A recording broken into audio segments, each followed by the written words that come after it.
dear friends, we were discussing about static stability, and we realized and we understood when we define static stability, we are very clear that it is to do with initial tendency of that system. If it has initial tendency to come back to the equilibrium, then the body or the system is in static stability. Okay, and we try to understand this through a diagram. If this is the spring and this is a mass, so this is the equilibrium, and equilibrium means all the net forces and moments are zero. And once we want to understand static stability, what we say, we disturb this, we stretch this mass and release it, and we know that the moment I stretch it, there is a force kx proportional to the displacement. It tries to take it back to the equilibrium. It may overshoot, it may oscillate, that's a different issue. For static stability, those things are not important. For static stability, it's only important that it should have initial tendency to go towards the equilibrium. That is static stability. Now, for this mass spring system, who is providing these static stability characteristics? It is through the spring. The moment I stretch the spring, there is an opposing force which tries to take it back to the equilibrium. Now, let us come back to the aircraft. If I say, for aircraft,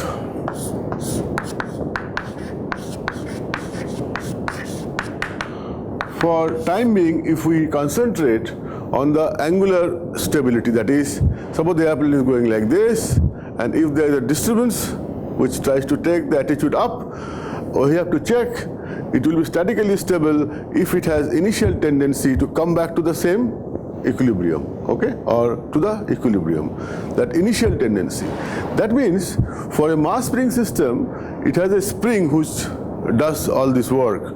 But for an aircraft, what is that agency who will ensure that the moment I am deviating from the equilibrium, there will be a restoring moment which will try to take back it to the equilibrium. That is, if it is going like this, if it is disturbed and its attitude has increased, then the aircraft should have a mechanism which should try to give a nose down moment to ensure that it has static stability. Is it clear? Now the question is, for a mass spring system, there are physical systems like spring, mass. A spring is giving what force or forces. However, for an aircraft, all these forces are being generated through interaction between body and the medium, which is air in this case, right? For example, you know, aircraft has major component as wings, as horizontal tail, vertical tail. So whatever disturbance it experiences, if at all any restoring moment has to be generated, it has to come from the interaction of the horizontal tail, wing, fuselage. From their interaction, it should generate a nose down moment. As long as it generates nose down moment for a positive disturbance, angular disturbance, angle of attack disturbance, we will say it has static stability. Now we will try to understand where from it will generate a restoring moment almost analogous to a spring. Okay, let us see. We all are aware of aerofoil. Let's, for simplicity, assume that this is a symmetric aerofoil, and also we know there is a point called aerodynamic center. Aerodynamic center. And what is the definition of aerodynamic center? It is a fictitious point, mostly for low speed and moderately thickness to chord ratio aerofoil. This point is at c/4, that is, its location is c/4, and we call it quarter chord point, where we are now very clear what is a chord. And what is the technical definition of this aerodynamic center? It is that point in the aerofoil about which the pitching moment is independent of angle of attack. Is it clear? I mean, even if I change angle of attack, the pitching moment about that point will be 0. Right? So it is very convenient to represent all the forces and moment acting at c by 4. So you will find that for an aerofoil, I will represent like this CL, CD, and in general there will be a CM. Okay. Now let us try to understand how such configuration can generate a restoring moment to ensure it has static stability. That is the question we are addressing. It is important to understand that in free flight, if there is any disturbance on the body, it will try to rotate about an axis passing through center of gravity. So we will like to see whatever moment is being generated, all the rotation about an axis passing through center of gravity. So what do? We say, suppose this is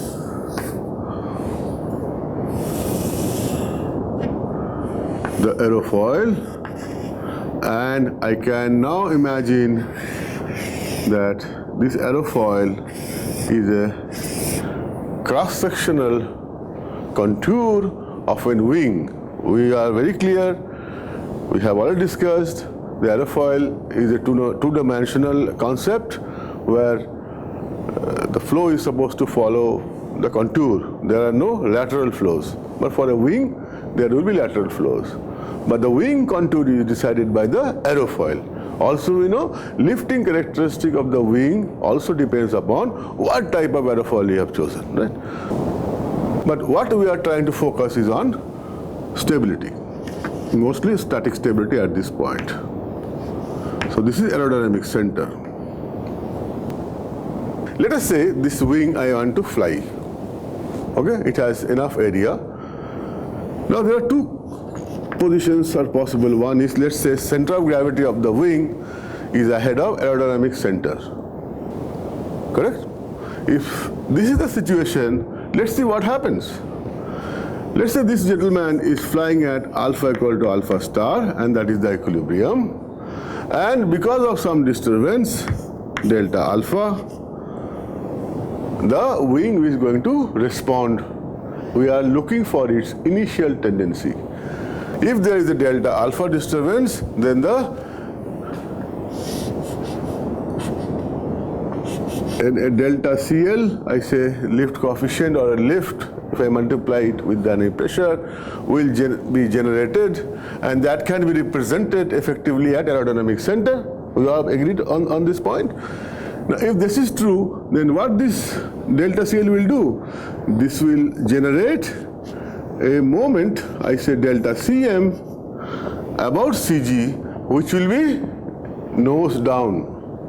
So if there is a positive disturbance of delta alpha, this wing has a tendency to put the wing down to make this to 0 or to come back to the alpha star. So we say it has initial tendency and to come back to equilibrium. So we said if aerodynamic center is behind center of gravity, then it possesses static stability. Is it clear? To be more elaborate, suppose the aircraft is trimmed at alpha 2 degree, I call it alpha star, and there is a delta alpha, let's say 0.5 degree. If this is statically stable, then what will happen? Because of delta alpha, now the angle of attack became 2 plus 0.5, 2.5 degree. But if it is statically stable, the airplane will have initial tendency or produce a nose down moment, so that finally this gets cancelled, or there is a tendency to cancel it, right? I will not use the word finally, because finally once I say, I am implicitly talking about time, which static stability has nothing to do with time, that is dynamic stability. So correct statement will be, the moment there is a change in angle of attack from 2 plus 0.5, that is 2.5 degree, the airplane will generate a nose down moment to ensure that it has an initial tendency to come back to alpha star 2 degree. And this is possible for a wing alone configuration only when aerodynamic center is behind center of gravity. So you could see that the moment delta Cm, which is proportional to the angle, is equivalent to the spring force Kx. There also the spring force was proportional to the displacement. That was linear displacement, here is angular displacement. Here, both are in opposing nature. So that is how static stability is assured. You can immediately see that if this is the aerodynamic center and if CG is behind aerodynamic center, or I say aerodynamic center is ahead of center of gravity, then what happens? If there is a disturbance delta alpha, there will be a force here, let's say in non-dimensional form I call delta CL. This will give nose up moment, right? So this will actually take this way, nose up. So further this angle will increase. So such configuration doesn't have any initial tendency to come back to the equilibrium. So we said this is statically unstable. So what is our learning? If we want to make a wing alone configuration statically stable, I must ensure that aerodynamic center of the wing should be behind center of gravity of the wing, right? And we also realize that the production of moment, which is proportional to the angular displacement, can be thought to be analogous to the production of force because of linear displacement for a spring mass case. So I can always say this separation between aerodynamic center and center of gravity will have some relationship or some similarity with the stiffness of the system. Like for mass spring system, the spring constant K has some influence on the stiffness of the system. Okay, so this needs to be understood correctly before you again revisit my lecture on static stability. Okay, now if you recall, the aircraft has mainly this is the horizontal, mainly those stabilizer component and lifting component. What is the lifting component? Primary lifting component is the wing. That is, wing has a primary role to generate lift, and this part is the stabilizer, and its role is, this is typically horizontal stabilizer, its role is to give stability to the airplane, right? So now if I draw a configuration like this, and let's say CG of the airplane is here, and aerodynamic center of the wing is here, and aerodynamic center of the tail is here. So by seeing this diagram, can we simply tell, or can we not answer a question by seeing this description and neglecting the fuselage effect? So let's say fuselage effect we are neglecting.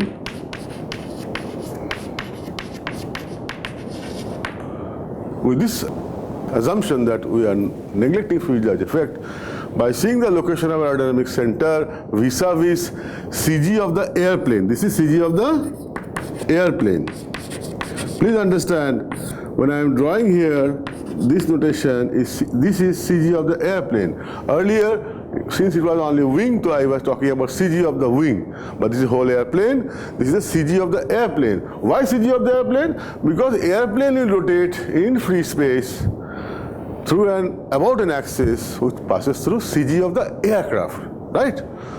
Once I have represented the location of aerodynamic center of wing as well as tail vis-a-vis the CG of the airplane, I can easily comment that this configuration will necessarily be statically stable. I'm assuming there are no fuselage effect or neglecting fuselage effect. Why I know? Because aerodynamic center of the wing is behind CG of the airplane, so this will be stabilizing. Anyway, aerodynamic center of the tail is behind CG of the airplane, so this will be stabilizing. So this aircraft has to be statically stable. There is no issue. Now think of a different case.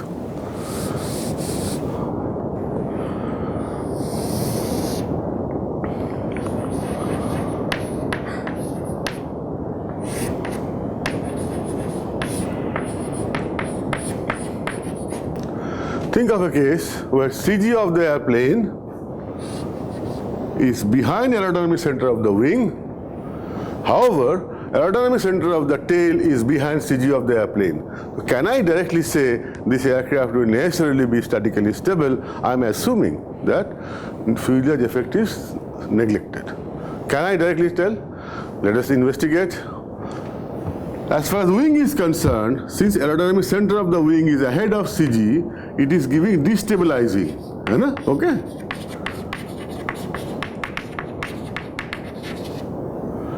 So this is not giving stabilizing contribution, because I know for stabilizing contribution, aerodynamic center has to be behind center of gravity. But for tail, it is of course behind, so it's stabilizing. So whether the aircraft will have adequate static stability or not, or to be more straight, whether the aircraft will be statically stable or not, will be decided by the actual contribution of wing, which is destabilizing, and actual contribution of tail, which is stabilizing, and they will try to nullify each other, and whosoever wins, that will decide is statically stable or not. If the contribution of tail is more than the contribution of wing, then I will say statically stable. For example, the restoring moment, which is primary reason for static stability in this case. So the restoring moment generated by the horizontal tail, if it is more than the disturbing moment or destabilizing moment generated by the wing, then only this airplane will be statically stable. And the restoring moment is decided by what? You could see not only the horizontal tail, whatever lift is coming or area, but also the distance between horizontal tail, aerodynamic center and the CG, because it is a moment. Okay. So soon you will understand that when you talk about static stability, we talk about the area, we talk about the momentum, and we define some term called tail volume ratio. So this is just to warm you up. This concept should be clear to you. Also, please understand, suppose this is an airplane.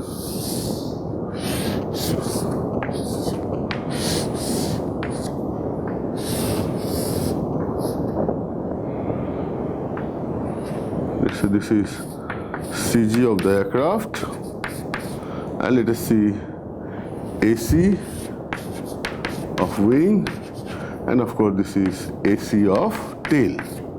Okay, let's say this is the configuration. Again, I am assuming fuselage contribution is neglected.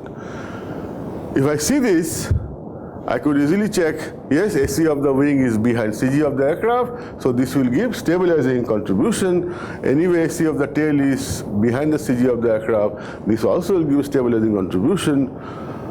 So it is necessarily having static stability.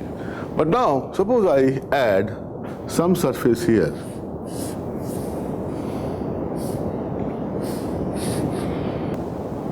Okay, which are typically called Canard. Then what will happen? The static stability will increase or decrease. How do I see it as a designer? Okay, I know that the moment it is like this, the aerodynamic center of this Canard is ahead of CG of the aircraft. So what it will do? It will give, again, destabilizing. Clear?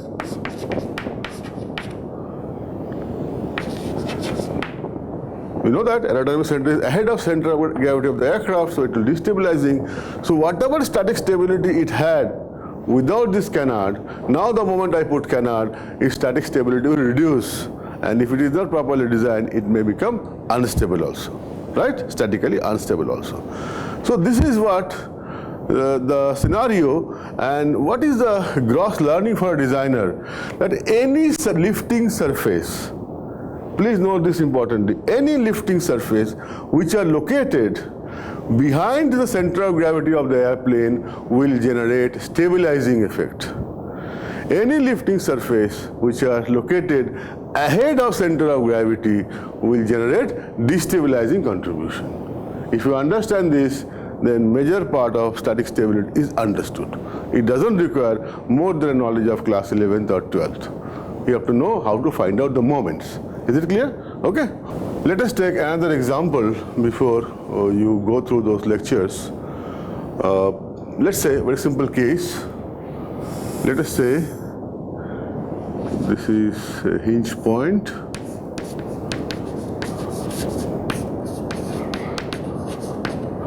Let us say I have put a horizontal surface like this, and I have kept this in a wind tunnel. You are all aware of this nomenclature. You know what is a wind tunnel? Okay, when I say hinge point means, so this is a horizontal tail, so it is located like this, and it can rotate about this point in a pitch plane. And we say, remember, we call it longitudinal motion, right? But it cannot go forward or backward. So only 1 degree moves like this. So now, if this is the case, can we talk about whether this is statically stable or not? What is the way to think? You first identify what are the lifting surface. It has got only one lifting surface, that is this one. And you know the aerodynamic center will be c/4 of this. So let's say this is the aerodynamic center. And now what is the check? Since it is rotating about hinge point, so it is like the center of gravity for a free space. But in free space also it rotates about center of gravity, axis passing through center of gravity, right? So this is the hinge point. So now this, you could see aerodynamic center is behind the hinge point. So this will give necessarily static stability, okay, as per our understanding. But mechanics wise, let us check how it happens, okay. Suppose this is a system, and suppose I have given, let me draw it till, once you understand this is the tail, so I am drawing the cross section. Okay, assume that tail is something like this, okay? So now I want to check whether it has static stability or not. Though we understand, we have become expert, we know the aerodynamic center is behind the CG or the hinge point in this case, so it will definitely contribute towards static stability, right? Let us see by mechanics by what happens. Let's introduce some disturbance of 2 degree. Remember, this is the equilibrium, okay? Equilibrium is at, let's say, alpha equal to 0 degree. Now I introduce 2 degree disturbance. So equilibrium is at alpha equal to 0. I introduce a disturbance of 2 degree. So what this 2 degree will do? At c/4, it will generate lift. I am representing by CL, the coefficient, and we know very well if I multiply with the local dynamic pressure and area, I will get the total lift. Here there is one assumption. Generally, or as per definition, the lift should be perpendicular to the velocity vector, but since alpha is small, 2 degree, we are assuming it to be straight. That's all, right? What the CL will do? The CL will immediately generate a moment about hinge point, so which will also depend upon what is the length LT. So the moment it generates a nose down moment, meaning thereby what? It will try to nullify this 2 degree, so it has the initial tendency to make it, or to ensure it comes back to alpha equal to 0, which is the equilibrium. So you say, yes, indeed, it has static stability. Is it clear? But there is a catch. Please understand what happens. Suppose I have fired a rocket which has thrust T and which is statically stable.